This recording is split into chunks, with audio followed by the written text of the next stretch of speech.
Ya, masih masuk ke pembahasan tentang haji part kedua insya Allah. Dan kita akan ngebahas tentang penghayatan gerakan-gerakan haji dan beberapa hal yang terkait haji. Dan ini di awalnya bismillahirrahmanirrahim ala rasulillah, pembukaan singkat dulu.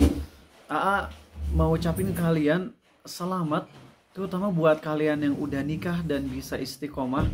AA dari dulu sering mewanti-wanti, udahlah nikahnya tunda aja, tunda. Nanti kalau udah nikah jadi nggak kajian. Yang di highlight tolong jangan nunda nikahnya, tapi malas kajiannya. Sehingga kalau misalnya dari kalian nih, yang hadir di sini sekitar 100 orang, semuanya nikah, kemudian habis itu sekeluarga nonton bareng kajian, maka itu tentu lebih senang. Lebih senang. Apalagi yang udah kerja, kemudian tinggal jauh dari rumah tapi masih ngerutinin datang kajian secara langsung.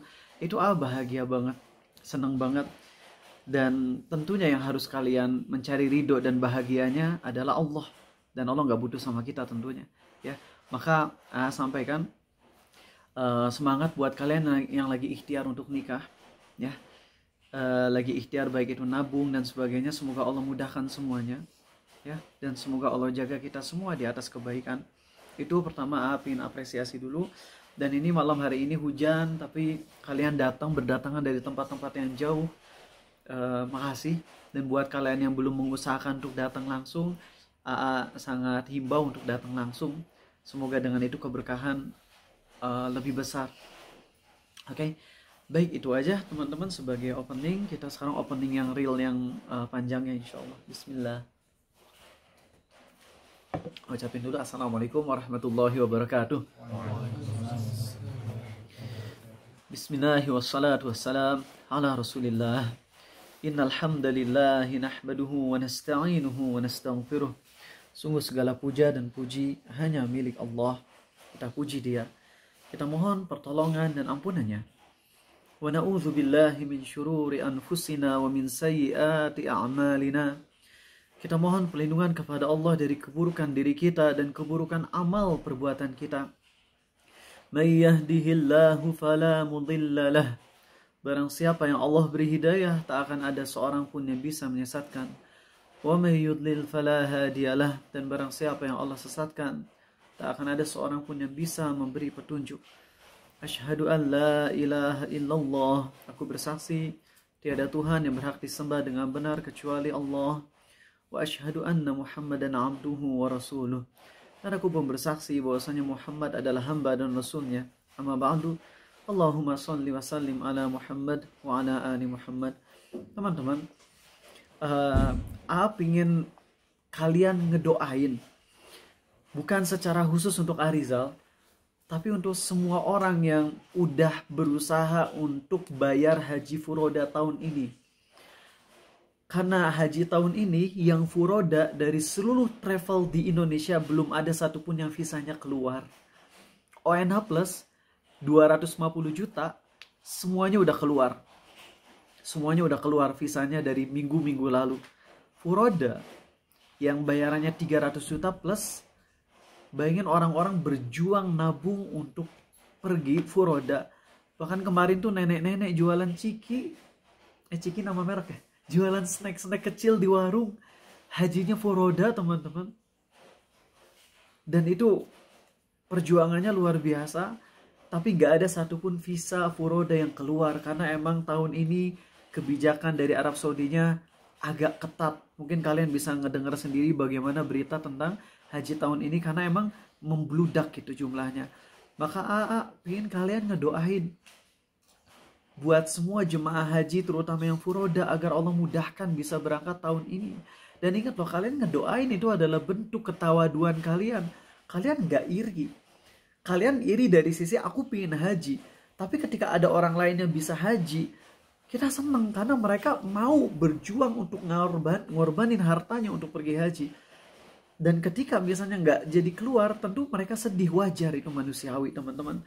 Dan kalau kalian ngedoain ternyata jadi haji, kalian akan dapat pahala dari haji mereka. Kalian dapat pahala. Jadi kalian ngedoain tulus, ya Allah mudahkan agar visa furoda keluar tahun ini orang-orang di Indonesia. Dan mabrurkan haji mereka. Kalian dapat pahala haji. Buat kalian yang nggak sanggup haji, tapi kalian ikut ngebantu orang-orang untuk haji dengan cara apa? Ngedoain minimal. Syukur-syukur kalau misalnya ada di antara kalian yang kalau ada orang yang haji, keluarganya kalian penuhi kebutuhannya. Ya, tapi biasanya kalau orang haji, biasanya ya, keluarganya sudah terpenuhi. Walaupun ada juga orang-orang yang Masya Allah miskin, tapi memaksakan diri untuk haji. Ya, selama mereka menyediakan bekal buat keluarganya, nggak zolim. Tapi kalau sampai nggak ada bekal keluarga, ya itu zolim. Tapi intinya teman-teman, doain, support dengan kalimat-kalimat dukungan dan sebagainya. Insya Allah kalian akan dapat pahala itu juga. Oke. Poin nomor 1 yang pingin AA sampaikan ke kalian, mungkin ini agak side topik sebentar dulu. Kalian tahu kisah sahabat Nabi SAW yang berzina kemudian ketahuan atau ngaku lalu dirajam? Ada banyak versi riwayat loh. Ada banyak versi riwayat. Yang kalau kita kumpulkan riwayat-riwayatnya, kita akan temukan betapa kasih sayangnya Allah dan Rasulnya SAW kepada umatnya. Dan memang nanti ada pembahasan fikih yang agak ada khilaf di antara ulama. Tapi salah satu poin yang ingin saya sampaikan adalah kisah tentang seorang sahabat Nabi SAW yang jatuh ke zina, lalu lapor dan kemudian mau dirajam. Itu di tengah rajam, tahu nggak apa yang terjadi? Di tengah rajam, kabur sahabatnya. Ini riwayat yang mungkin banyak di antara kalian belum baca atau belum dengar. Di tengah rajam kabur. Terus apa yang dilakukan oleh para sahabat? Kira-kira ngapain? Dikejar, bener dikejar. Dikejar loh. Sahabat yang lagi dihukumnya kabur terus dikejar. Dan terus dirajam dan akhirnya mati. Nabi SAW di situ agak mengkomplain perbuatan sahabat yang ngejar. Agak komplain. Artinya, ini sahabat ini yang lagi di tengah rajam terus kabur. Andai dia kabur dan didiemin, itu sah-sah aja. Bahkan andai dia nggak ngaku pun, sah taubatnya kalau dia taubat. Tapi sekali lagi ini ada khilaf ulama tentang apakah boleh yang kayak gitu. Udah ditetapkan mau dihukum tapi kabur terus nggak dikejar karena dia emang udah taubat dan akhirnya nggak jadi dihukum. Tapi intinya yang ingin tekankan adalah bagaimana kasih sayang Nabi SAW kepada umatnya yang bertaubat. Maka siapapun yang bertaubat, bukan cuma Allah hapus dosanya, tapi Allah rubah dosanya menjadi pahala. Dan kita harus bersungguh-sungguh untuk taubat murni karena Allah. Bukan dapat pengakuan dari manusia. Dan itulah yang berat teman-teman. Itu yang berat. Karena ketika seseorang, misalnya orang yang dulu pernah viral dengan kasus-kasus yang buruk, video-video yang buruk, kemudian mereka sudah nggak viral lagi, bisa jadi ketika mereka ngucapin kalimat taubat, saya udah berhenti dan sebagainya, itu adalah untuk pengakuan. Tapi kita itu nggak kayak gitu teman-teman. Kita yang paling penting adalah mendapat ampunan dari Allah. Itu yang paling penting. Kalau pengakuan manusia, ya kita harapkan orang-orang yang tahu dosa-dosa kita, mereka pun memaklumi kita ketika kita udah taubat. Tapi yang paling penting di atas itu semua bukan orang, tapi Allah. Nah, kenapa aku ingin bahas ini? Karena aku ingin motivasi kalian yang punya dosa-dosa, terutama dosa yang kaitannya hanya dengan Allah saja, untuk berjuang untuk haji, untuk berjuang nabung untuk haji. Walaupun sekali lagi kalau kalian baru punya uang untuk kebutuhan primer, kalian wajib haji nggak?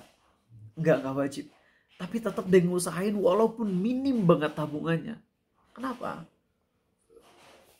Karena teman-teman, walaupun menurut mayoritas ulama, haji itu hanya menghapus dosa kecil, tapi secara dalil dan secara argumentasi yang justru lebih kuat adalah pendapat minoritas ulama. Dan pendapat ini dipegang oleh Ustadz Firanda.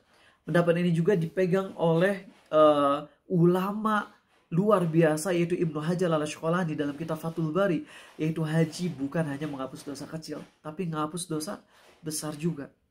Dalil-dalilnya nanti akan saya sampaikan di tadabur pembahasan tentang haji ini, insya Allah. Tapi yang jelas, kalau kita ngedengar kalimat atau kata tentang haji, langsunglah hadirkan rasa ingin pergi haji dan ingin agar dosa-dosa kita dihapus, dosa kecil, dosa besar dihapus semuanya. Amal soleh pada dasarnya hanya ngapus dosa kecil, tapi haji itu ngapus dosa besar juga. Nanti dalil-dalilnya akan saya sampaikan insya Allah. Ya. Baik teman-teman, untuk penghayatannya akan mulai dulu dengan kisah Nabi Ibrahim alaihissalam. Dan aku ingin kalian semua konsen, kalau ada yang ngantuk, cuci muka. Akan sampaikan sebaik mungkin, tapi sekali lagi sering ingatkan bahwa yang namanya penghayatan itu kembali kepada masing-masing. Bisa jadi aku kurang bisa menghayati dalam ceramah ini, tapi kalian bisa. Atau sebaliknya, maka mari kita ikhlaskan hati karena Allah. Kita kajian ini, kita berusaha membahas tazkiyatun nafs ini murni karena ingin mendapat karunia dan rahmat Allah. Ya, buat kalian yang emang nggak bisa haji sampai matinya, setidaknya kalian taruh rasa ingin haji dan rasa ingin diampuni dosa-dosa besarnya dengan haji. Itu adalah yang basic aja. Itu yang basic. Nanti kalau kalian bisa haji, kalian berazam untuk mengamalkan ilmu yang akan saya sampaikan ini, yaitu penghayatan saat haji. Akan mulai ini dengan kisah yang kita semua mayoritasnya udah tahu. Teman-teman, kita kan sering ngedenger ya, ada yang namanya apa sih kalau masa kecil kurang bahagia karena orang tuanya kurang didik dengan baik, namanya tuh apa sih? Childless, apa namanya? Ada istilahnya tuh. Bukan child abuse, bukan. Fatherless, bukan fatherless. Adalah istilahnya tuh, misalnya childhoodnya tuh kurang bahagia, bukan broken home juga. Ada istilahnya, lupa ya, maaf ya. Pokoknya intinya ketika inner child itu juga, makasih inner child. Sendiri nggak ngerti sih dulu inner child tuh apa. Inner kan dalam, child anak-anak, berarti dalaman anak, maksudnya apa gitu nggak ngerti. Tapi itu menjadi istilah tentang anak-anak kecil yang dulu orang tuanya mungkin kurang baik kepada mereka gitu ya. Ada yang kurang baik, ngedidiknya kurang baik. Nah teman-teman, kalau misalnya ada anak yang orang tuanya itu kejam, zolim pada anaknya, sering mukulin tanpa sebab, tentunya mukul yang mendidik itu boleh ya, tapi nggak melampaui batas tentunya. Tapi kalau misalnya bayangin ya, kalian punya ayah yang saat kalian kecil kurang ngedidik kalian dengan baik, suka marah-marahin tanpa sebab, bahkan sampai kalian dewasa pun kalian dipukulin abis-abisan. Pokoknya kalian abis-abisan gak mendapatkan kasih sayang dari orang tua kecuali sekedar makan doang. Cuman disediain rumah makan, tapi waktu bermain kagak ada. Nasihat yang lembut gak ada. Yang ada pukulan, marahan, pukulan, marahan, pukulan, marahan. Anak yang dididik oleh orang tua yang kayak gitu, kemungkinannya cuma 2. Ketika dia dewasa, dia akan menjadi seperti ayah itu juga. Artinya dia akan melampiaskan dendamnya ke anaknya lagi. Si anak ini nanti kalau punya anak, anaknya dipukulin abis-abisan. Sebagai wujud balas dendam ayah ke aku, sekarang aku ke anakku. Itu yang pertama. Dan ini yang banyak terjadi. Tapi untuk orang-orang yang hatinya bersih, orang-orang yang memang secara wataknya, secara mentality, secara wataknya itu emang Allah beri akhlak yang lembut dan baik. Justru ketika dia ngerasain ayahnya yang begitu kejam pada dia, saat dia punya anak, itu akan 180 derajat beda. Dia akan bilang, dulu ayahku ke aku kayak gini bang. Aku sakit hati seumur hidup sama ayah. Maka saat dia punya anak, dia akan bilang, ya Allah aku gak ingin anakku jadi kayak gitu. Paham gak teman-teman? Orang yang tipe kedua, orang tua tipe kedua, anak yang tipe kedua, saat si anak ini jadi orang tua, dia akan menjadi anak yang sangat sayang kepada anaknya. Gak mau nyakitin anaknya sama sekali. Sangat lembut kepada anaknya. Ketika meluk tuh dia nangis. Ya Allah aku gak mau anakku ini kayak aku dulu waktu sama ayahku. Kalian bisa paham yang saya sampaikan? Nah teman-teman, mari kita lihat Nabi Ibrahim. Dulu ayahnya kejam. Saat Nabi Ibrahim dakwah, ayahnya Nabi Ibrahim itu bukan bilang diam wahai Ibrahim, bukan. Tapi ayahnya Nabi Ibrahim bilang apa? Kamu diam atau aku rajam. Kamu diam atau aku bunuh. Pergi kamu, jauhi aku. Bayangin, Nabi Ibrahim ingin ayahnya selamat masuk surga, tapi ayahnya malah ngebalas, pergi dariku, jauhi aku. Kalau enggak aku akan bunuh kamu. Bahkan menurut sebagian mufassirin, ayahnya termasuk yang nyediain api untuk ngebakar Ibrahim. Berarti emang bukan cuman ucapan lagi, tapi emang udah tindakan, udah real, udah mau ngelemparin itu anaknya ke dalam api, bahkan udah. Itu ayahnya Nabi Ibrahim. Kejamnya real, teman-teman. Dan mau nanya sekali lagi, Nabi Ibrahim tipe anak yang jadi kayak yang nomor 1 atau yang nomor 2? Dua. Nabi Ibrahim saat punya anak, pingin banget sayang sama anaknya. Kalau tadi ayahnya Ibrahim kejam ke anak, Nabi Ibrahim sayang banget ke anak. Kalau tadi ayahnya mau bunuh Ibrahim, sekarang Ibrahim ke anaknya mau ngejaga mati-matian anaknya. Gak mau anaknya tersakiti sama sekali. Tapi teman-teman, dengar baik-baik ya. Dengar baik-baik. Ini poin penting banget yang menjadi basic ceramah ini. Dalam ibadah-ibadah kita, hampir semua ibadah, kita tuh diuji oleh Allah dengan cinta tabiat. Regan, cinta sama cewek, itu cinta tabiat bukan kan? Cinta tabiat. Allah nguji Regan dengan cinta ke cewek, misalnya dengan cara apa?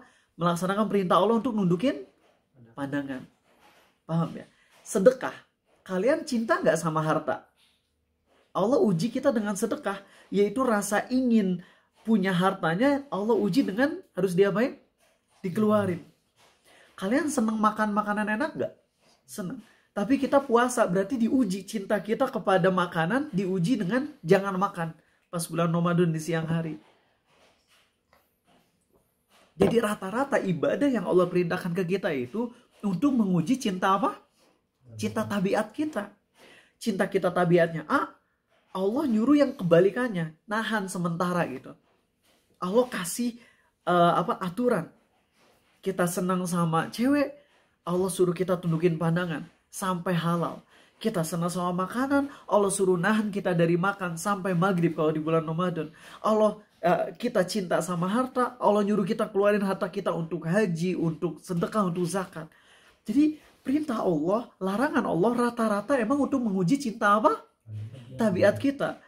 Apakah kita tenggelam dengan cinta tabiat tersebut, atau kita lebih memilih Allah dan kita mencintai hal-hal yang sifatnya manusiawi dengan takaran yang emang Allah bolehkan, gak sampai membuat kita melalaikan perintah Allah. Maaf kalau bahasanya agak berat, tapi aku perlu sampaikan ini. Nabi Ibrahim itu sayang sama anaknya enggak? Sayang banget. Nabi Ibrahim sayang ke Ismail tuh cinta tabiat. Gimana gak sayang, teman-teman? Nabi Ibrahim nikah sama siapa? Sama Sarah kan ya.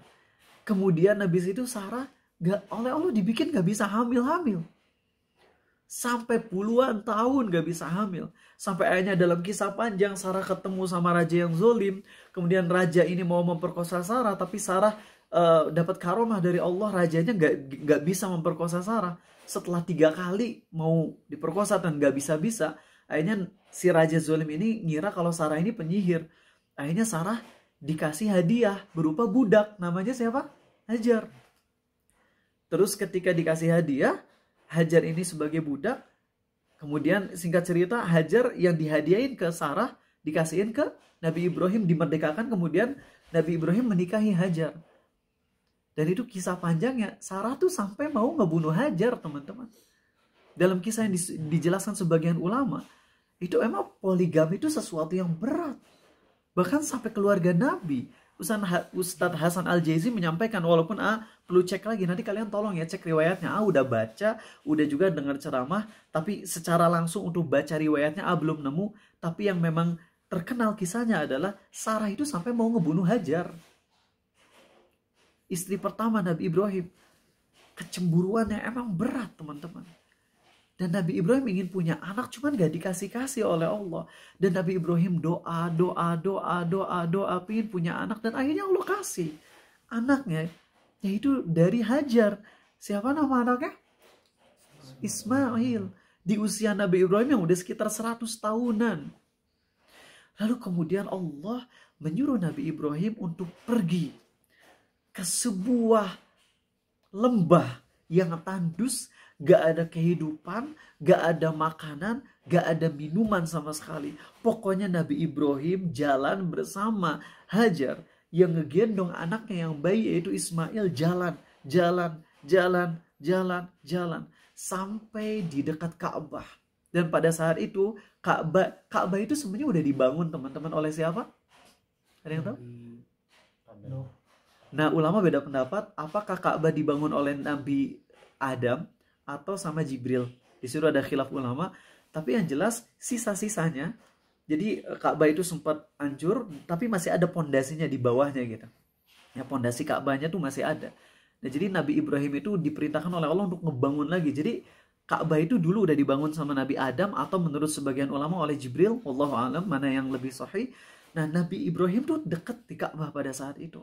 Kemudian ngebangun tenda, dan istrinya itu Hajar dan juga anaknya itu Ismail disimpan di tenda tersebut, cuman dibekelin satu wadah air dari kulit dan juga sekantung kurma. Dikasih. Dan ini teman-teman, Nabi Ibrahim bayangin oleh Allah diperintahkan untuk ninggalin anaknya dan istrinya di tengah padang pasir, di lembah yang kosong, yang gak ada makanan, minuman, dan gak ada manusia sama sekali. Dan Nabi Ibrahim pada saat itu setelah menyimpan anak dan istrinya di tenda, Nabi Ibrahim keluar dan jalan. Itu Nabi Ibrahim berat banget teman-teman. Hatinya berat. Karena Allah ingin menguji Nabi Ibrahim. Cinta apa tadi? Cinta tabiat. Nabi Ibrahim cinta banget sama anaknya yang udah ditunggu-tunggu puluhan tahun. Dan juga Nabi Ibrahim sayang banget sama istrinya. Dan Allah hendak menguji Nabi Ibrahim dengan cinta tabiat. Apakah Nabi Ibrahim lebih memilih istrinya dan juga anaknya, atau lebih memilih perintah dari Allah? Nabi Ibrahim tuh jalan teman-teman. Jalan. Dan istrinya bilang, wahai Ibrahim, apakah engkau tega meninggalkan kami di sini, di lembah yang gak ada siapapun, gak ada makanan, gak ada minuman, gak ada manusia, gak ada siapa-siapa? Dan Nabi Ibrahim gak bisa ngomong apapun teman-teman. Gak bisa ngomong apapun. Terus saja jalan. Lalu Hajar pergi lagi narik Nabi Ibrahim sambil ngomong, wahai Ibrahim, wahai suamiku, apakah engkau meninggalkan kami dalam kondisi seperti ini? Gak ada makanan, gak ada minuman, gak ada orang sama sekali. Dan Nabi Ibrahim tetap diam. Sekali lagi, ini ujian cinta tabiat. Dalam haji, kita tuh akan harus ninggalin istri, ninggalin anak, ninggalin harta. Dan kita bahkan harus ngeluarin harta di jalan Allah.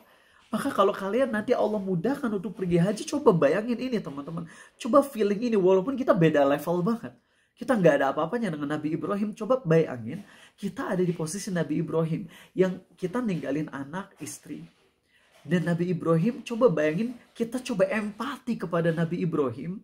Yang ninggalin anak dan istrinya demi melaksanakan perintah Allah. Kemudian kita bilang, ya Allah, aku juga ninggalin anak dan istriku demi melaksanakan haji. Dan aku gak ada apa-apanya dibandingkan Nabi Ibrahim. Cuman aku berjuang untuk mengamalkan perintahmu ya Allah. Sambil kita coba berusaha empati, berusaha membayangkan kita kalau ada di posisi Nabi Ibrahim. Lalu Hajar sekali lagi bilang, wahai Ibrahim, wahai suamiku, apakah engkau meninggalkan kami di tempat yang gak ada makanan, gak ada minuman, gak ada manusia sama sekali? Dan lagi-lagi Nabi Ibrahim diam. Akhirnya Hajar mengubah pertanyaannya dengan, apakah Allahu amaraka bihada? Apakah Allah yang menyuruhmu ini? Dan ketika Hajar mengubah pertanyaannya dengan itu, maka Nabi Ibrahim pun gak bisa ngejawab dengan lisannya. Tapi Nabi Ibrahim hanya bisa dengan isyarat mengangguk na'am. Itu anggukan isyarat. Dan Nabi Ibrahim gak bisa melontarkannya dengan lisan. Saking sedihnya. Dan di situ Hajar bilang, kalau begitu Allah tidak akan menyia-nyiakan kita. Allahu Akbar. Dan ini poin nomor 1, teman-teman. Poin nomor 1 yang harus kita hayati banget saat kita di jalan Allah. Allah gak akan menyia-nyiakan kita. Itu penting. Saat kita lagi nabung haji, walaupun cuma Rp1.000 sehari, itu Allah gak akan nyia-nyiain kita. Gak akan menyia-nyiakan kita. Mau kita jadi pergi atau gak jadi pergi, asal kita udah usaha, Allah tidak akan menyia-nyiakan kita. Lihat kalimat nomor 1 nih teman-teman, yang harus kita hayati saat kita mau berusaha haji. Dan secara umum semua ibadah yang lain, semua perjuangan kita di jalan Allah adalah Allah tidak akan menyia-nyiakan kita. Itu ucapan dari Hajar yang harus kita hayati. Dan di situ Nabi Ibrahim jalan terus. Itu Nabi Ibrahim, teman-teman, hatinya udah menggebu-gebu. Nabi Ibrahim udah menggebu-gebu tuh hatinya. Sedihnya luar biasa. Tapi Nabi Ibrahim tahu ini lagi ada di jalan Allah. Ini perintah Allah. Nabi Ibrahim pergi sampai ada di dataran tinggi. Dan di dataran tinggi tersebut Nabi Ibrahim ngelihat ke arah Ka'bah. Dan disitulah Nabi Ibrahim berdoa dengan doa yang sangat terkenal, doa legendaris yang Allah abadikan di dalam Al-Quran di surat Ibrahim. Dan doanya begitu indah, teman-teman. Dan aku baru tahu tafsir doa ini dari Ustadz Muhammad Nuzul Zikri di kajian Halfdin kemarin. Yang mana ya Allah, pas tahu isi doa ini sudah lembah. Nabi Ibrahim pertama doa, Rabbana inni askantu min dzurriyyati biwadin ghairi dzi zar'in 'inda baitikal muharram. Jadi setelah Nabi Ibrahim udah ninggalin istri dan anaknya, Ibrahim curhat ke Allah. Sambil ngelihat anaknya, istrinya dari jarak jauh. Tenda yang mungil karena dari kejauhan. Nabi Ibrahim ngomong gini ke Allah, ya Allah, kalau bahasa kitanya gini, ya Allah, itu tuh ya Allah, aku udah simpan istriku, anakku di lembah yang tandus. Yang gak ada manusia, gak ada hewan, gak ada makanan, gak ada minuman. Dan itu semua aku lakukan karena perintahmu ya Allah. Jadi Nabi Ibrahim curhat kayak gitu. Maka kalian gak apa-apa curhat ke Allah saat kalian lagi melaksanakan suatu perjuangan di jalan Allah. Lalu kalian ngerasa berat, ngomong ke Allah. Gak apa-apa. Yang gak boleh tuh ngomong ke manusia, mengeluhkan perintah Allah, itu gak boleh. Tapi kalau kita ngomongnya ke Allah, ya Allah, aku berat menjalani ini ya Allah, tapi aku tetap berjuang di atas jalanmu ya Allah. Itu gak apa-apa. Inilah yang Ibrahim katakan, Rabbana inni askantu min dzurriyyati biwadin ghairi dzi zar'in 'inda baitikal muharram. Ya Allah, aku tempatkan anakku di lembah yang tandus, yang gak ada tanaman, di sisi Ka'bah ya Allah. Ka'bah yang belum dibangun sama Nabi Ibrahim pada saat itu ya.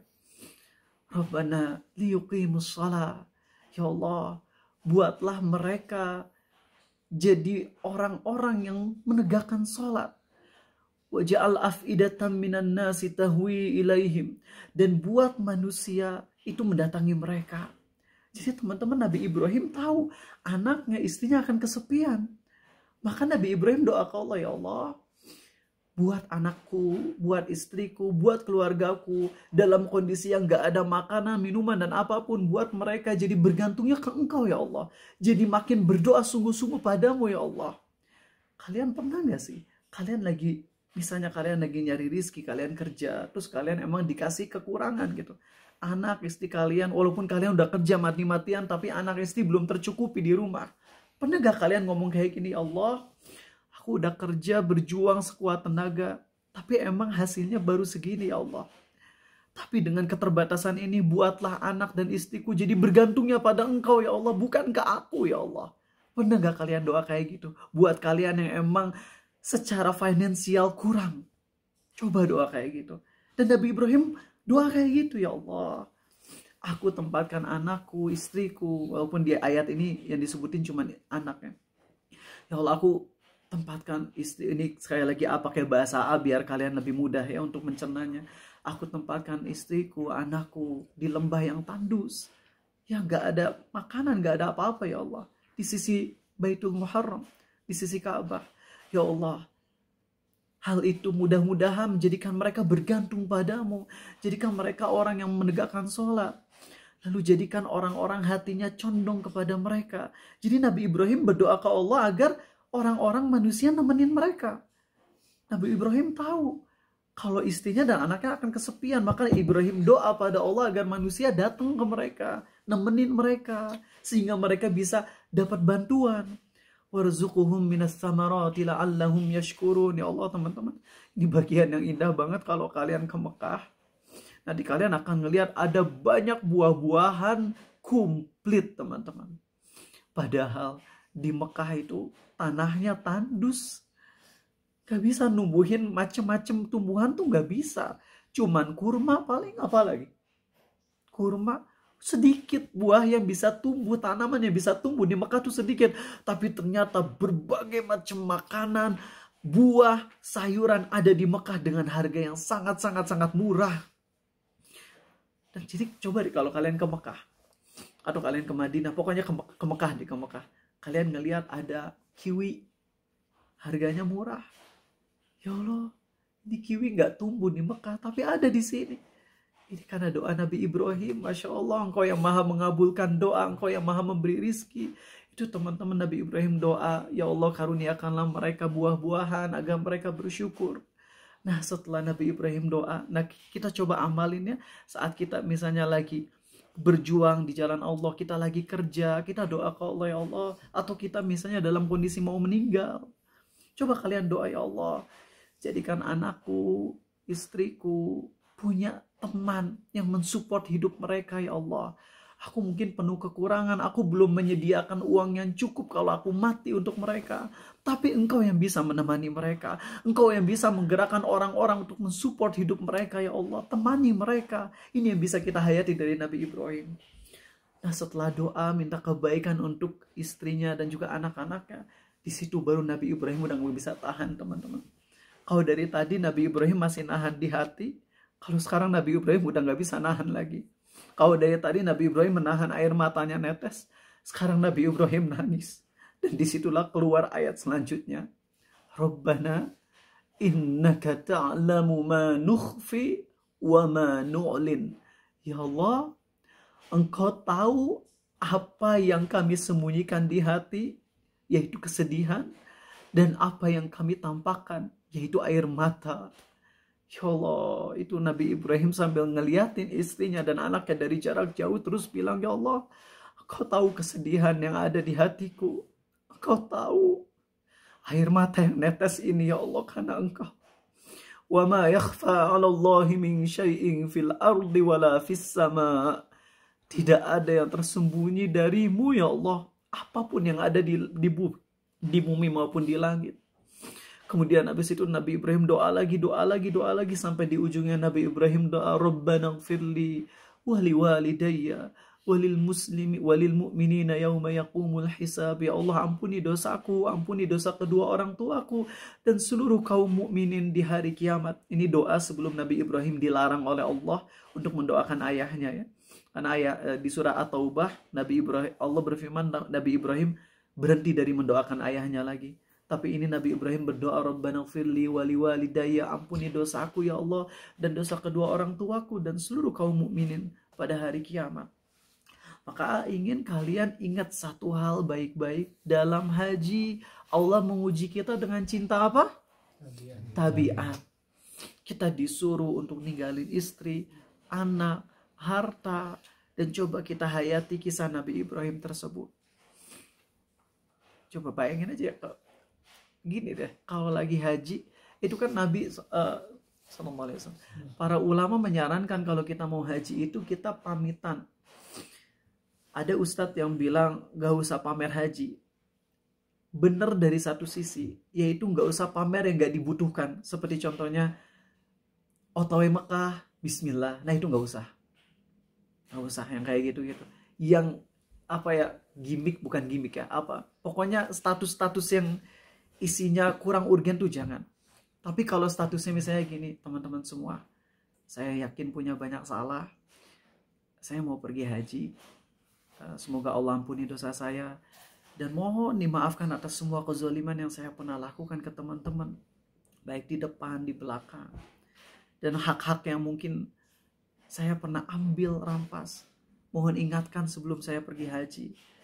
Karena Nabi SAW atau para ulama menyuruh kita sebelum pergi haji itu utang beresin. Kalau kita punya zalim ke orang lain, minta maaf dulu. Karena kalau kita pergi haji bisa jadi mati. Mati saat haji. Ada kemungkinan mati saat haji. Makanya kalau mau pergi haji, pamitan dulu tuh itu. Tapi sekarang memang sayang. Ketika pamitan, memang yang lebih titik beratkan tuh kayak pamernya. Ya, pamernya. Walaupun kita nggak tahu isi hati orang. Tapi dari indikasi-indikasi aja. Kayak kita ngelihat pas mau safar, walimah safar untuk haji, begitu mewah, bahkan ada yang mungkin hiburan-hiburan musik. Kemudian pulang haji kita ngelihat video-videonya ada orang yang pulang dari haji pas di airport tuh nari-nari gitu, kayak baru pesta aja. Harusnya kan semakin tawadu ya, yang ditekankan tuh ketawaduan, ngerasa. Jadi kalau mau walimah safar haji juga yang harus ditekankan tuh, ya Allah, buat misalnya ngundang tetangga, saya minta maaf kalau selama jadi tetangga kurang baik. Harusnya itu yang ditekankan. Bukan pamer bisa haji, apalagi hajinya ONH plus, apalagi furoda. Apalagi yang hajinya pakai uang haram lagi. Aduh. Nauzubillah. Oke teman-teman. Jadi sekali lagi poin nomor 1, penghayatan saat haji adalah kalian hayati saat lagi pergi haji, coba empati kepada Nabi Ibrahim. Yang pertama. Ya. Kemudian mari kita sedikit fikih haji. Haji itu berapa hari, Ali? Tahu nggak? Kalau total ini 40 hari. 40 hari. Narenda berapa hari haji? 3 hari. 3 hari. Legan berapa hari? 2 hari. 10. Nggak ada yang bener nih. Genta? 11. 14. Oke teman-teman. Haji itu cuman 5 hari. Tanggal 8 Zulhijjah, 9 Zulhijjah, 10, 11, 12. Tapi kalau sampai hari ke-13 itu lebih bagus. Ya. Selain itu ngapain? Selain itu ya tiduran, gogoleran, sholat. Cuman gitu aja. Ya, tapi alangkah baiknya banyakin ibadah saat kita pergi haji. Kita ngebahas hajinya aja ya. Kalau nanti ada haji tamatu, kalau tamatu tuh berarti pas nyampe ke Mekah kita umroh dulu. Umroh tuh kalau kita turbo speed ya, maksudnya kayak misalnya kosong nih Ka'bah, kita mau sprint sah, tapi kurang bagus ya. Harusnya pas lagi tawaf tuh kita sambil khusyuk doa. Walaupun kalau tawaf kita boleh ngobrol, kita boleh main handphone, nggak apa-apa. Ya tapi yang baik-baik. Tapi kalau kita mau sprint juga sah. Jadi kalau misalnya Ka'bah kosong andai ya, kita umroh tuh kan simple. Ihram, pakai ihram, kemudian kita lari, kita muterin Ka'bah 7 kali, lalu kita sa'i, habis itu kita cukur rambut, beres. Kalau misalnya mau turbo speed, ya, kalau sholat turbo speed dosa. Tapi kalau umroh turbo speed sah-sah aja, sah walaupun kurang beradab sih, kurang beradab tapi sah. Andai ini mah kita nyobain tawaf 7 kali. Pakai lingkaran terdekat Ka'bah, jadi ngebut kan ya. Itu paling berapa menit ya? Kalau diameter Ka'bah tuh anggap aja misalnya, nggak tahu ya. Diameter Ka'bah kalau lingkarannya itu misalnya 100 meter kali 7 berarti 700 meter. Kita lari misalnya 5 menit beres, lalu sa'i. Total misalnya setengah jam beres atau lebih cepat dari itu. Habis itu, habis umroh, kita pulang ke kamar masing-masing, bebas. Sampai tanggal 8. Jadi buat yang orang tuanya sekarang lagi pergi haji, itu tuh cuman umroh doang. Habis umroh, bebas. Mau ngapain pun bebas. Mau jalan-jalan shopping sampai tanggal 8. Nah, jadi haji itu, yang mulai rangkaian haji itu dari tanggal 8-nya. Tanggal 8, itu hari Tarwiyah, pergi ke Mina. Ngapain di Mina? Di tenda Mina? Di tenda Mina, tidur. Istirahat. Banyakin istirahat pokoknya tanggal 8 tuh. Banyakin istirahat. Terus pas tanggal 9 pergi ke Arafah. Nah, haji itu inti bangetnya tuh Arafah. Itu yang paling pentingnya banget tuh di Arafah, teman-teman. Yang paling penting banget di Arafah. Dan Arafah tanggal 9 Zulhijjah itu adalah hari terbaik di seluruh alam semesta. Pada sore hari Arafah Allah turun ke langit dunia dan Allah bilang ke malaikat bahwasanya Allah ampuni dosa orang-orang yang di Arafah dan juga dosa orang-orang yang didoakan ampunan oleh orang yang di Arafah. Misalnya nih, Fahri haji pas di Arafah ngedoain, ya Allah ampuni Genta, itu Allah akan ampuni Fahri, Allah akan ampuni Genta. Itu luar biasa. Dan di hari Arafah Allah banggakan orang-orang di Arafah di hadapan malaikat. Nah, jadi tanggal 8 ngapain tugasnya? Ke Mina untuk istirahat. Kenapa untuk istirahat, teman-teman? Karena haji intinya ada di hari Arafah. Hari Arafah dari zuhur sampai maghrib itu adalah golden time kita. Terus habis itu tanggal 9 kita jalan ke Arafah. Kalau kita udah sampai sebelum zuhur ngapain? Tidur. Habis itu ngapain? Pas udah zuhur, pastikan kita punya wudhu. Kalau kalian mau pipis kayak gitu, usahakan sebelum zuhur dulu. Pas menjelang zuhur kita udah pipis, udah wudhu, udah minum kopi. Nah, pas zuhur, sholat zuhur dan asar jamak qashar. Dua. Habis itu, udah. Full time sampai maghrib doa sebanyak-banyaknya. Karena doa pada hari Arafah itu nggak ada yang lebih mustajab daripada hari Arafah.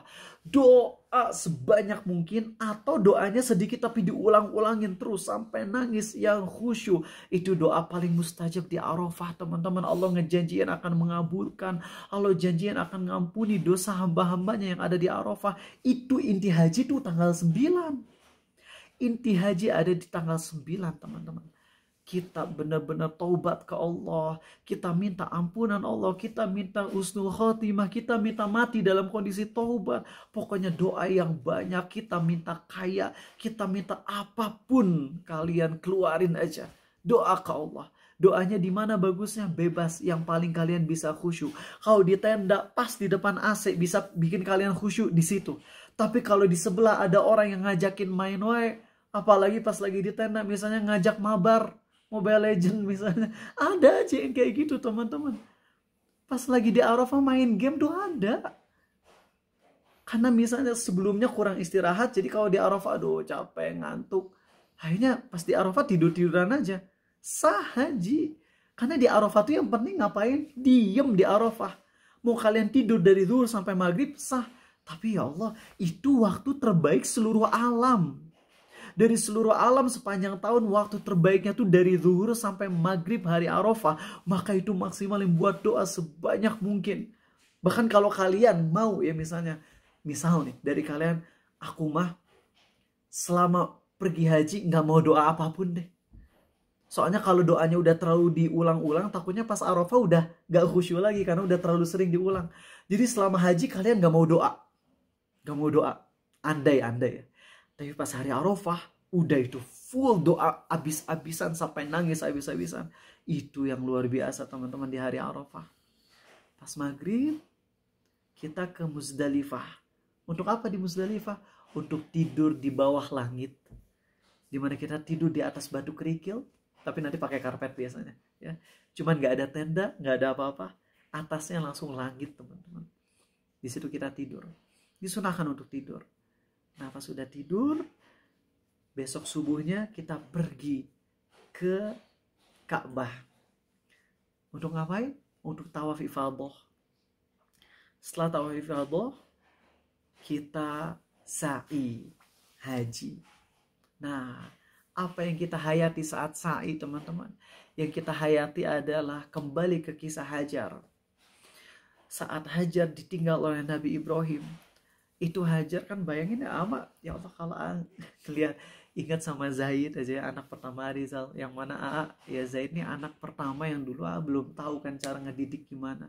Jadi Zaid itu banyak banget salah didik, sering marahin yang nggak sesuai kan, padahal kalau marahin tuh bolehnya pas sudah 7 tahun ke atas. Kalau di bawah 7 tahun tuh cukup ditegasin, gitu. Gak boleh ada kekerasan fisik sama sekali. Jadi kalau ingat ya Allah, Zaid, anak-anak Yusuf, Daniel, terus gimana sebagai orang tua yang penuh kekurangan gitu. Itu kalau ngelihat anak, itu aja Yusuf aja pas kecelakaan tuh. Pas kecelakaan naik sepeda sampai setengah wajah darah. Kuku sampai lepas teman-teman. Darah ngucur. Itu pas ngelihat, baru keluar WC. Ngelihat Yusuf kecelakaan di kompleks sampai darah kayak gitu. Langsung gemeteran. Dan itu bayangin Nabi Ibrahim ya. Nabi Ibrahim tuh kan ingin untuk membalas inner child-nya dengan cara balasan terbaik. Ayah zolim ke aku super sayang ke anak. Tapi Allah uji, Nabi Ibrahim disuruh untuk tanda kutip ngebunuh. Ini tanda kutip ya, bukan Allah nyuruh untuk ngebunuh. Tapi Nabi Ibrahim meninggalkan anak istrinya di tanah tandus, gak ada makanan, gak ada minuman, itu kan sama aja dengan ngebunuh. Malah lebih serem ya gak? Kalau Nabi Ibrahim dirajam matinya cepet gak? Cepet. Tapi kalau anak istri ditinggal di tanah yang super panas ekstrim, gak ada makanan, gak ada minuman, itu ngebunuhnya pelan-pelan, lebih ekstrim lagi. Gimana coba perasaan Nabi Ibrahim sedihnya teman-teman. Nah Hajar, itu anaknya kan disusuin. Hajar makan kurma, minum air. Anaknya disusuin, susunya Hajar habis kering. Minum habis, makanan habis. Udah gak ada apa-apa. Akhirnya disitulah Hajar mulai ikhtiar. Lari ke sofa. Terus ke Marwah. Teriak, ada orang gak? Gak ada lagi. Lari lagi ke sofa lagi. Teriak, ada orang gak? Gak ada. Lari ke Marwah lagi. Terus saja sampai 7 kali. Teman-teman. Ketika udah 7 kali, datang Jibril. Kemudian Hajar sempat untuk ngomong ke Jibril gitu. Tinggalkan aku. Pokoknya gak mau diganggu kan. Takutnya siapa ini orang yang gak dikenal. Tapi akhirnya Jibril, intinya singkat cerita, ngasih tahu tentang air zam-zam yang udah mulai muncul. Dan ketika air zam-zam ini muncul, Hajar karena ya rasa ingin menyelamatkan anak ya, Hajar akhirnya mengumpulkan tanah supaya si air zam-zamnya tuh terkumpul. Kata Nabi SAW, semoga Allah merahmati Hajar, karena kalau Hajar gak bikin itu, gak bikin galian, itu gak akan ada sumur zam-zam. Yang ada tahu apa? Sungai zam-zam. Jadi kalau air zam-zamnya didiemin aja, itu akan meluap kemana-mana, akhirnya akan banyak sungai zam-zam. Tapi Hajar ijtihad untuk mengumpulkan air zam-zam, sehingga air zam-zamnya fokusnya di situ aja. Cuman di situ aja. Ya kita nggak bisa salahin Hajar ya. Karena coba bayangin kalian kalau ini muncul air, ya kalian udah kehausan, ya kalian refleks kan, pasti kan langsung dikumpulin gitu, dikumpulin. Karena kalau misalnya didiemin takutnya airnya habis, kering ya enggak. Nah, sehingga itulah ikhtiar ijtihad dari Hajar. Nah, kemudian Hajar minum, akhirnya datang orang-orang ketika ngelihat mulai ada burung yang minum dari zam-zam, akhirnya datang kafilah dagang dan ngelihat ini kalau ada burung pasti ada air. Habis itu mereka mulai minum dari zam-zam, minta izin ke Hajar, dan itu Hajar itu cuma minum zam-zam doang sampai datang orang. Entah berapa hari, dan memang kalau kalian lagi nggak ada makanan apapun, kalian cuma minum zam-zam, kalian bisa hidup dan bisa gendut. Sebagaimana Abu Dzar Al-Ghifari, Abu Dzar ya kalau nggak salah, 1 bulan nggak makan apa-apa, cuma minum zam-zam doang, tapi jadinya gendut. Nah teman-teman, saat lagi sa'i, apa yang harus kita hayati?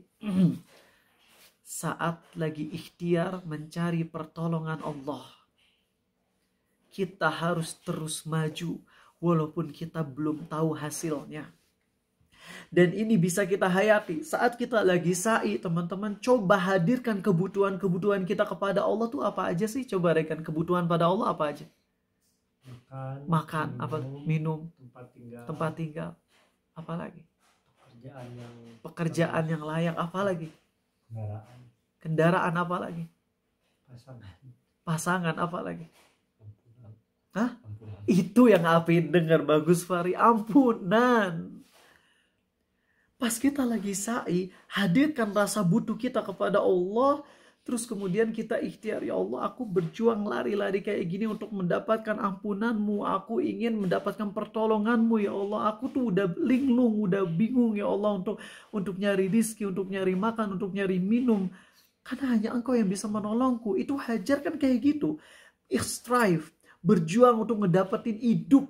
Untuk bisa lanjut hidup. Ini yang harus kita hadirkan saat kita sa'i. Saat kita lagi lari-lari itu, jadi jangan cuma lari-lari doang biasa. Coba kita hadirkan, bayangin kita empati sebagai Hajar yang lagi berjuang untuk bertahan hidup. Dan kita juga sama. Gak ada jaminan. Maksudnya gini, kita kaya bisa kalau habis haji insya Allah kita kaya berdasarkan hadis Nabi SAW. Tapi tetap aja kekayaan kita kan bisa aja habis kalau kita sakit dan akhirnya harus berobat gitu lah. Maka saat kita lagi haji itu, saat lagi sa'i kita hadirkan, ya Allah aku butuh dengan pertolonganmu, aku butuh makan darimu, aku butuh minum darimu, aku butuh pertolongan darimu, dan aku butuh ampunan darimu. Sambil kita lari-lari, bayangin kita tuh lagi lari, udah desperate. Apa desperate tuh? Udah menyerah lah, putus, tapi yang lebih tepatnya udah menyerah lah, udah putus asa dari siapapun kecuali kepada Allah. Jadi coba hayati saat lagi sa'i itu kayak gitu teman-teman. Lari-lari, ya Allah, bayangin aja kita tuh lagi lari, seakan-akan kita tuh udah gak punya lagi arah kecuali kepada Allah. Wah itu enak teman-teman. Kalau lagi sa'i kita kayak gitu, lagi lari-lari, coba bayangin aja kalian sekarang deh, kalian coba bayangin kalian lagi lari-lari Safa Marwah, kemudian kalian empati ke Hajar, sambil empati ke Hajar kalian coba hayati, ya Allah aku butuh makan, minum, aku butuh pertolonganmu ya Allah, aku butuh untuk lanjut hidup ya Allah darimu, aku butuh ampunanmu ya Allah, terus lari kayak gitu. Masya Allah enak banget teman-teman.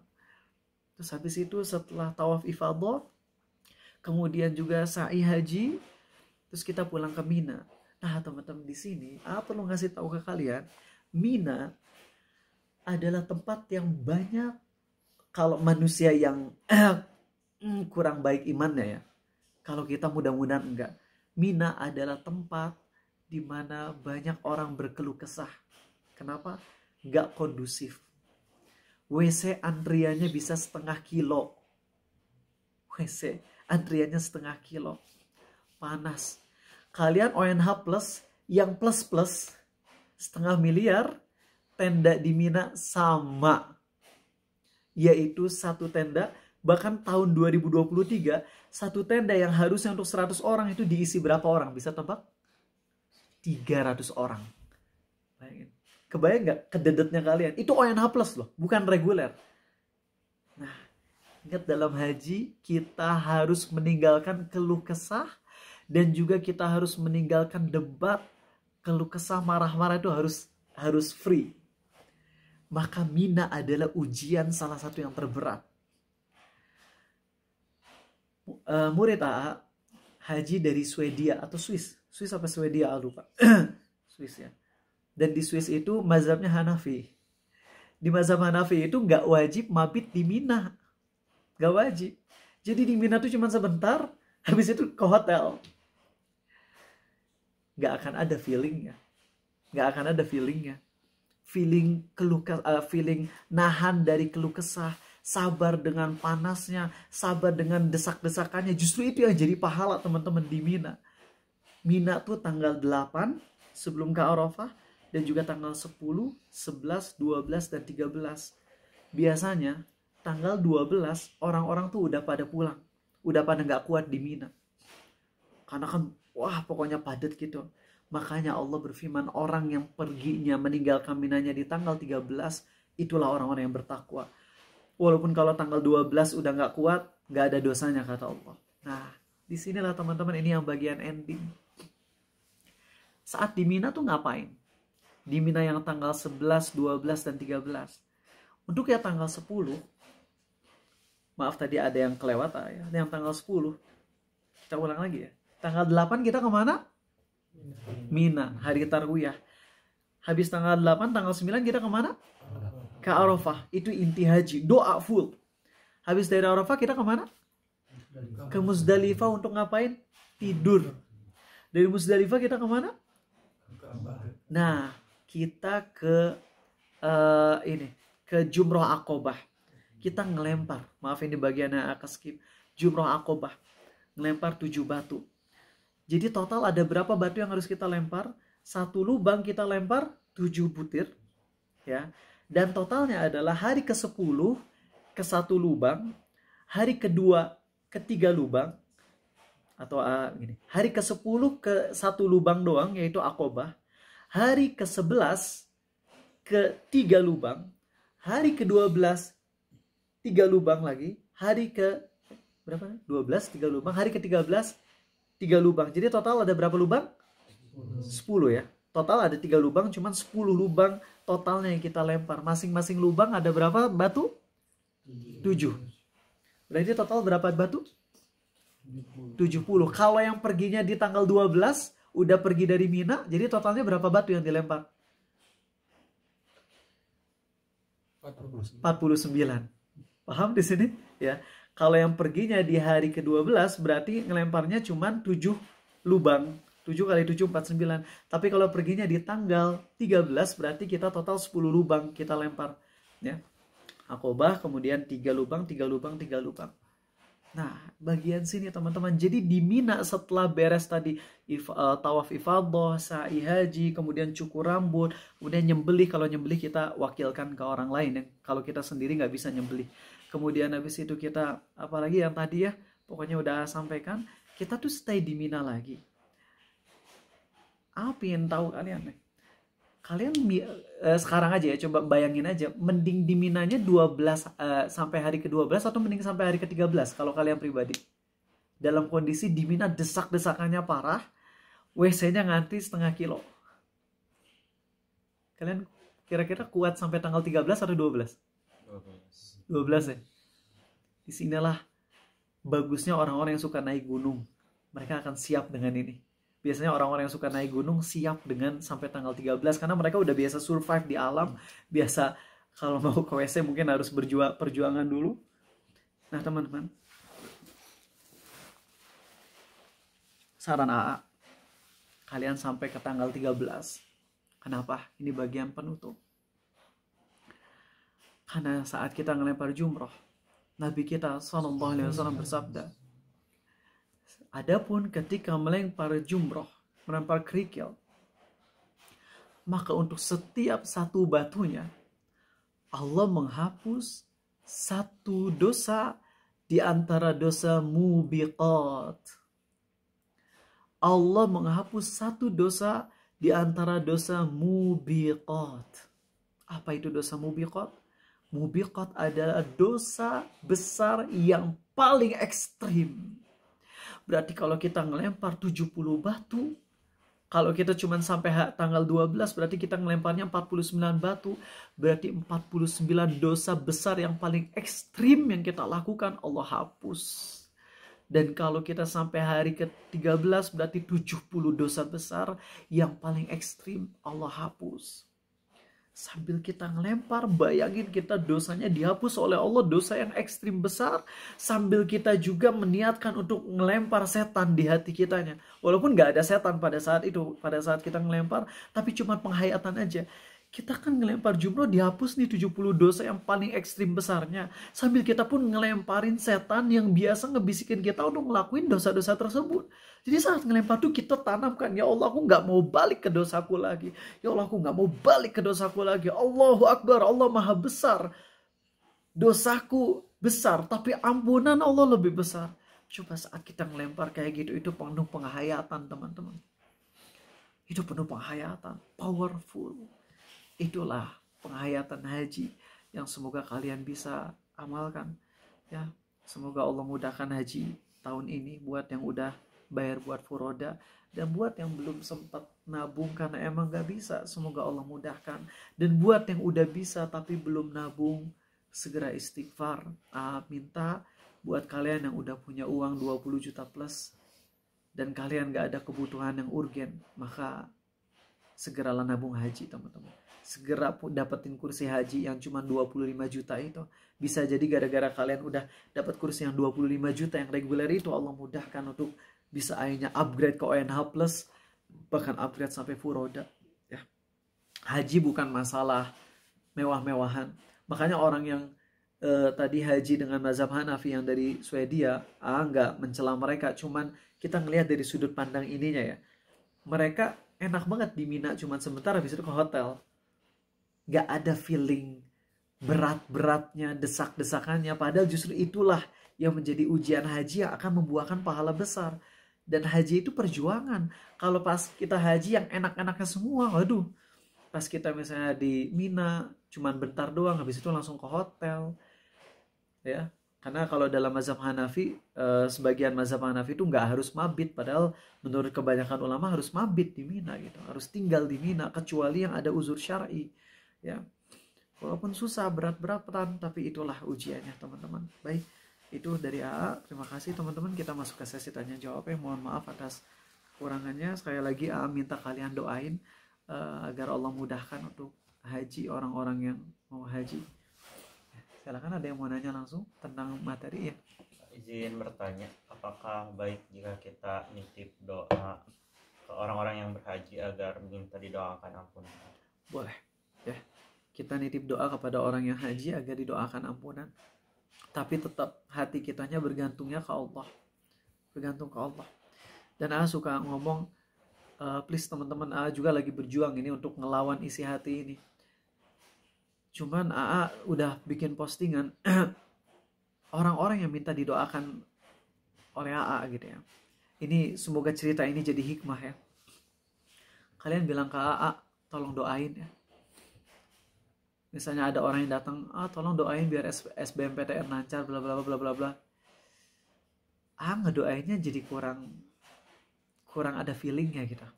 Kurang ada feelingnya. Tapi orang yang pernah berbuat baik ke AA, terutama masalah akhirat gitu, itu tanpa mereka minta, AA bisa doa dengan sangat khusyuk untuk mereka.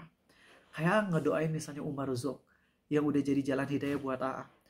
Ngedoain beberapa murid AA yang sangat peduli ke Ariza saat AA lagi susah banget. Itu tuh ngebuat AA jadi ngedoain mereka tuh tulus banget, insya Allah. Mudah-mudahan AA ngomong tulus dari sudut pandang AA, tapi Allah lebih tahu isi hati AA ya. Yang tentunya AA penuh kekurangan. Maka kalau misalnya ada di antara orang yang kalian anggap kalian punya harapan doanya mustajab, dibanding kalian minta didoain, mending kalian banyak-banyak berbuat baik ke mereka. Ya, bukan sekali lagi bukan minta kalian baikin AA ya, bukan ngasih kode biar kalian ngasih hadiah ke AA, bukan. Tapi cobain aja teman-teman, karena itu yang AA pribadi rasakan. Karena minta didoain tuh udah jadi kayak budaya yang sering ya nggak sih, jadi basa-basi ya nggak. Lagi reunian, doain ya biar aku sukses jadi artis misalnya gitu. Pokoknya banyak doa-doa yang akhirnya tuh jadi apa sih gitu. Kok doanya kayak gini-gini amat gitu. Maksudnya permintaan yang diminta dalam doanya tuh kayak remeh-temeh gitu. Walaupun tetap aja perbuatan doa tuh nggak ada yang remeh ya, nggak ada yang remeh. Tapi permintaan doanya itu kadang-kadang sesuatu yang kita anggap gak urgen gitu dibandingkan yang lain. Misalnya ada teman kita yang minta doain ya biar aku kerjaannya biar gajinya gede gitu. Padahal kalau misalnya didoain biar dapat berkah, biar kerjaannya bisa ngejaga sholatnya. Kalau ada orang yang minta tolong doain biar saya gajinya gede, dengan ada orang yang minta ke tolong doain biar saya bisa kerja yang mana kerjanya saya bisa ngejaga sholat 5 waktu dengan khusyuk. Wah, pasti akan lebih serius ngedoain yang kedua daripada yang pertama. Gitu teman-teman. Jadi boleh minta didoain, boleh ya.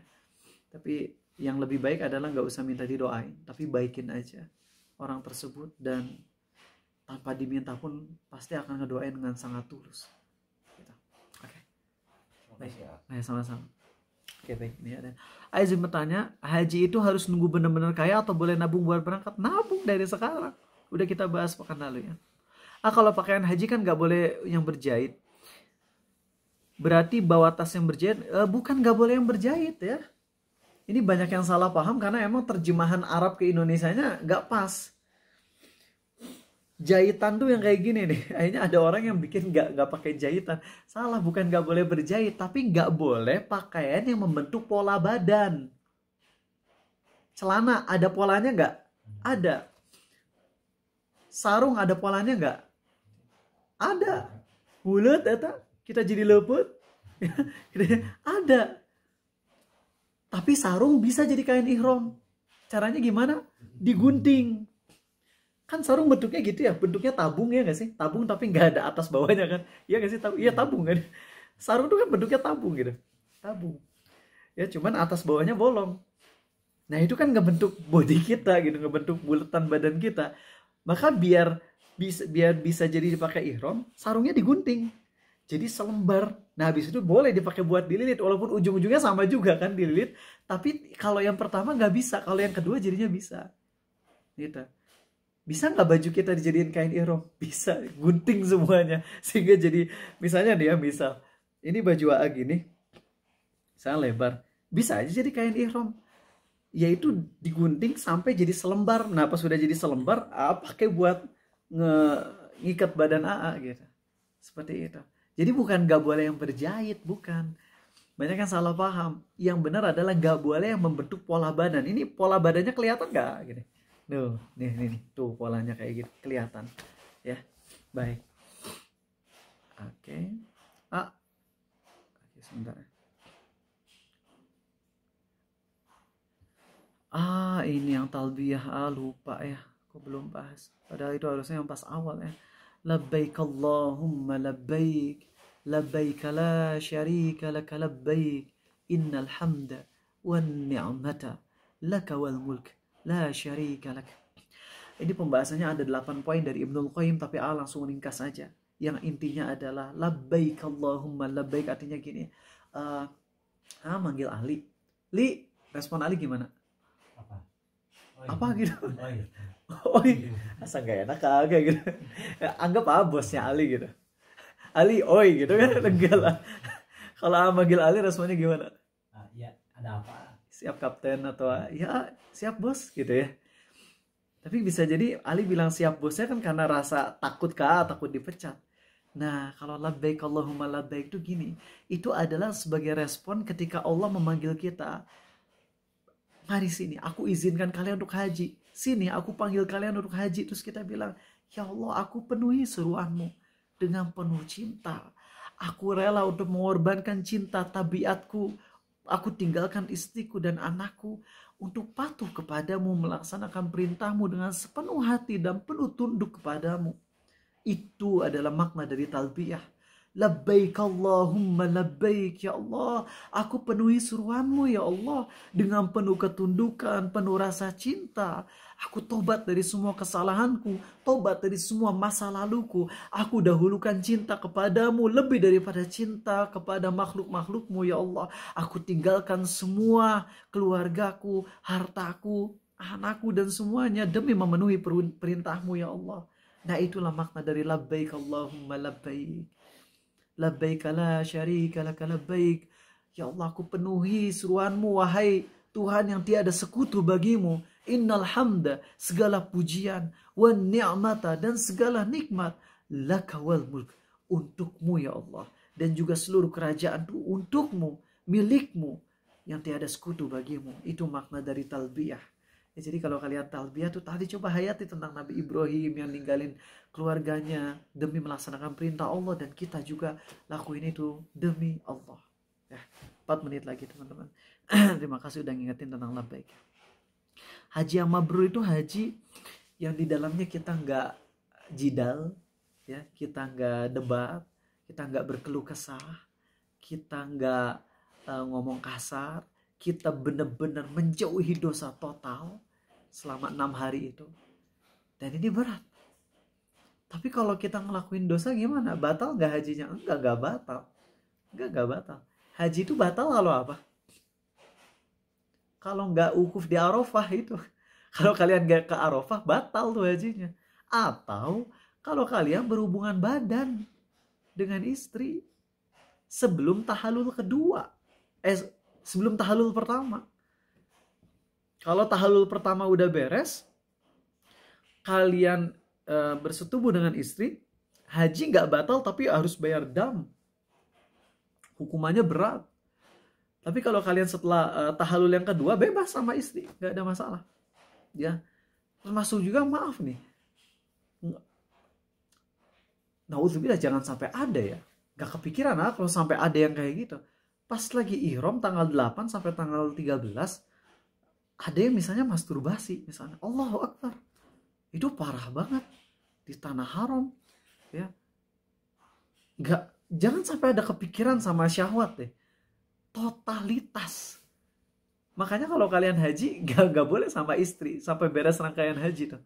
Bukan gak boleh sebenarnya, tapi travel haji misahin kalian, walaupun kalian hajinya VIP dengan kamar yang double, itu kamar double-nya nanti pas sudah beres rangkaian haji, pas sudah bebas sama istri. Kalau tanggal 8 sampai tanggal 13 itu semua travel gak ada yang mencampurkan antara suami dengan istrinya, gak boleh. Bukan gak boleh, takut jatuh. Bayangin udah keluar 350 juta, hubungan sama istri batal hajinya. Harus dikodok di tahun depannya lagi. Kan serem, ya. Gitu. Adapun kalau pelanggaran-pelanggaran lain itu nanti ada hukuman, tapi nggak jadi batal. Masih bisa mabrur, masih, tapi harus benar-benar taubat, minta ampun ke Allah, ya.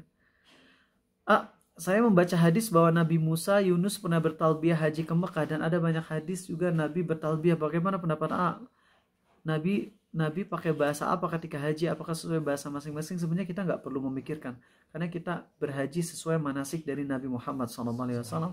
Maka nabi-nabi yang sebelumnya nggak perlu kita tanyakan, karena kita nggak akan amalkan haji tersebut. Ya, ada lagi 2 menit terakhir dari kalian? Nggak ada? Izin tanya. Boleh. Regen ingin tahu apakah ada dalil secara umum atau secara spesifik berkaitan dengan, karena tadi sempat bilang kita mendoakan orang untuk berhasil atau sukses berhajinya, kita juga dapat pahala haji juga. Nah, apakah ada dalil khusus atau umum yang kita tuh memberikan doa atau mempermudah amalan seseorang agar seseorang tersebut bisa mengamalkannya dan kita pun dapat pahala atas amalan tersebut? Iya, coba gini ya. Keluarnya visa haji itu tergantung kepada apa? Setelah takdir Allah tentunya. Tergantung pada apa kan? Dari manusia yang sendiri, pemerintah Arab. Kalau sama pemerintah Arab hatinya, misalnya ini contoh aja, mereka nggak terketuk untuk mengeluarkan visa, tapi dengan doa kita akhirnya Allah membuat hati mereka ngeluarin visa. Berarti kita jadi jalan kemudahan untuk haji, ya nggak? Paham ya? Jadi dari sisi itunya kita, apapun bantuan yang kita lakukan agar seseorang tuh bisa melaksanakan suatu ibadah, kita akan dapat pahala. Dalilnya adalah Nabi SAW bersabda tentang orang yang jihad, ya. Kalau ada orang yang jihad, lalu ada orang yang nggak jihad tapi ngurusin keluarganya yang di rumah, itu kan ngurusin keluarganya yang di rumah tuh memudahkan orang untuk jihad kan, dia dapat pahala jihadnya. Orang yang nggak pergi jihad itu. Maka apapun yang jadi jalan kemudahan untuk seseorang mengamalkan perintah Allah, walaupun itu cuma dengan doa, tapi jangan remehkan doa. Bisa jadi semua orang-orang udah ngelobi pemerintah Arab, nggak dikeluarin tuh visa, terus aja nggak ada yang ngeluarin. Tapi giliran ada satu orang doa tulus, akhirnya itulah yang membuat Allah, walaupun semuanya udah atas takdir Allah ya, tapi itu yang jadi sebab secara dari sudut pandang manusianya, Allah menggerakkan hati pemerintah Arab untuk ngeluarin visa. Maka jadi pahala buat kita. Makanya ngedoain kebaikan tuh nggak ada ruginya, teman-teman. Ama heran, saat ada orang yang bisa haji furoda, sebagian orang tuh marah. Dasar orang kaya doang yang haji. Nyerobot antrian orang-orang miskin yang hajinya nunggu puluhan tahun. Lah, kok kayak gitu? Pertama, haji furoda, ONH plus dan reguler tuh beda alur. Jadi orang yang pergi furoda tuh nggak nyerobot yang ONH plus. Orang yang furoda nggak nyerobot yang reguler. Jadi kok lucu ketika kita ngebahas orang-orang yang bisa pergi furoda, orang tuh ada yang komen nyinyir loh. Jadi haji terus-terusan malah bikin antrian lebih panjang. Kalau yang mau nyinyirin itu orang yang hajinya ilegal. Orang yang hajinya ilegal. Pemerintah Arab Saudi harus membatasi orang yang pergi haji. Kenapa? Kalau nggak dibatasi, berapa juta yang nanti hajinya nggak sah. Haji itu intinya ada di mana? Arafah kapasitasnya berapa? 3,5 juta atau 4 juta. Lah kalau yang hajinya 8 juta, nanti yang 4 juta lainnya ngapain gitu lah. Paham nggak? Sehingga pemerintah Arab Saudi membatasi haji itu karena emang suatu keharusan yang nggak bisa enggak. Belum lagi nanti kalau misalnya 8 juta membludak, nggak ada makanan, mati, ngebunuh kan, tanda kutip ya. seakan-akan ngebunuh gitu, ngebunuh orang. Jadi pemerintah Arab Saudi ya baik juga ketika membatasi ya. Cuman nanti ya yang namanya 8 jutaan orang, tentu kebijakannya nggak bisa 100% bikin semua orang senang. Ya. Nah, kita tuh doa ke Allah agar kita dimudahkan untuk haji, sekaligus kita berharap agar yang emang dimudahkan untuk haji itu adalah orang-orang yang paling pantas untuk pergi haji tahun itu. Karena bisa jadi ya, tahun ini pergi haji mabrur, kalau tahun depan hajinya malah nggak mabrur. Misalnya kalau tahun ini kondisinya fit dan nggak berkeluh kesah, bisa sungguh-sungguh, sedangkan kalau tahun depan nya lagi sakit, terus banyak keluh kesah. Nah, kita doa ke Allah agar bisa pergi tahun ini, dan yang perginya tuh emang yang paling maksimal ibadahnya gitu dan mabrur. Paham ya, Rekan? Alhamdulillah. Baik, itu aja teman-teman, sampai ketemu di kajian besok pagi. Itu sekali lagi ingetin buat doain ya, doain bukan secara khusus untuk Arizal aja, tapi untuk semuanya ya, untuk semuanya yang untuk pergi haji. Nggak usah iri teman-teman, kalian apa nggak tergiur dapat pahala haji gara-gara doa kalian untuk mempermudah orang-orang haji tahun ini? Pasti tergiur kan, yang sungguh-sungguh doanya, nggak main-main. Subhanakallahumma wa bihamdik, maha suci Engkau ya Allah dan segala puji bagimu. Asyhadu an la ilaha illa anta, aku bersaksi tiada Tuhan yang berhak disembah selain Kau saja ya Allah. Astaghfiruka wa atubu ilaik. Aku mohon ampunan padamu dan aku taubat padamu. Makasih teman-teman. Assalamualaikum warahmatullahi wabarakatuh. Recording stopped.